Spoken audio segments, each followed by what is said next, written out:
کتنے مذہب آگے چلے گئے, کسی نے جوپیٹر کو خدا مانا, کسی نے کسی کو مانا. میں کہتا ہوں جس نے کانٹینجنٹ چیز کو خدا مانا, غلط مانا, وہ خدا ہی نہیں, وہ خدا ہی نہیں ہے.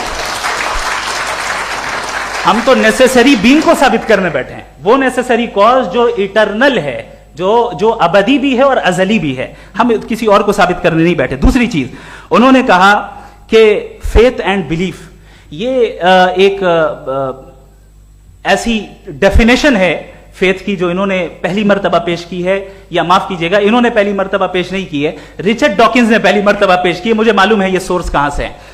ایپسٹیمولوجیکلی فیتھ اور بلیف کا فرق آپ اس طرح نہیں کر سکتے سر. فیتھ صحیح بھی ہوتا ہے, غلط بھی ہوتا ہے. بلیف صحیح بھی ہوتا ہے, غلط بھی ہوتا ہے.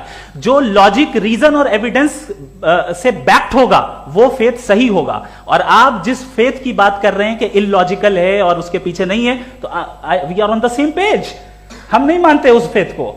جو فیتھ ایسا ہو جس کے پیچھے کوئی لاجک نہ ہو, ایویڈنس نہ ہو, ہم نہیں مانتے. ہم تو اس فیتھ کے قائل ہیں جس کے پیچھے لاجک ہو اور ایویڈنس ہو. تو بلیف صحیح بھی ہوتا ہے, غلط بھی ہوتا ہے, فیتھ بھی صحیح ہوتا ہے اور غلط بھی ہوتا ہے. تو آج فیتھ اور بلیف کے ڈیفرنس پہ بات نہیں ہو رہی.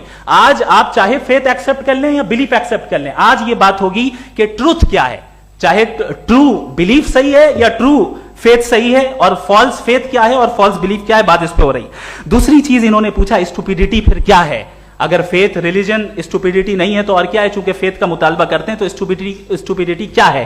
میں کہتا ہوں اسٹوپیڈیٹی ایتھزم ہے. اس کی وجہ یہ ہے کہ آپ ایک سڑک پہ جا رہے ہوں اور آپ کسی گارڈن میں جائیں اور دیکھیں وہاں لکھا ہے پھولوں کے ساتھ I love Javed Akhtar, and I really do, I love you sir. So جب آپ وہاں پر پہنچے تو وہاں پہنچ کر اب یہ بتائیں, کیا آپ یہ کہیں گے واو واٹ اے نیچرل سلیکشن؟ یہ کیا نیچرل سلیکشن ہے؟ نہیں, یہ پریسائزلی ڈیزائنڈ ہے, اس کے پیچھے ڈیزائنر ہے. لہذا اگر کوئی ایک ایسی کامن سینس کی بات کو قبول نہیں کر رہا ہے کہ یونیورس جو اتنے پریسائزلی کام کر رہا ہے, ہم کہتے ہیں کہ خود بخود بن گئی, میں سمجھتا ہوں اس سے بڑی اسٹوپیڈیٹی اور کچھ نہیں ہے.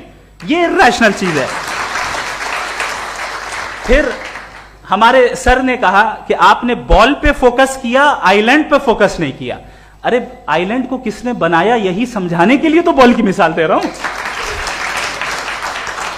اور بال بھی کانٹینجنٹ ہے, آئی لینڈ بھی کانٹینجنٹ ہے, دونوں نیسیسری بینگ کا مطالبہ کرتے ہیں. آگے انہوں نے کہا کہ نیچر میں کوئی انصاف نہیں ہے.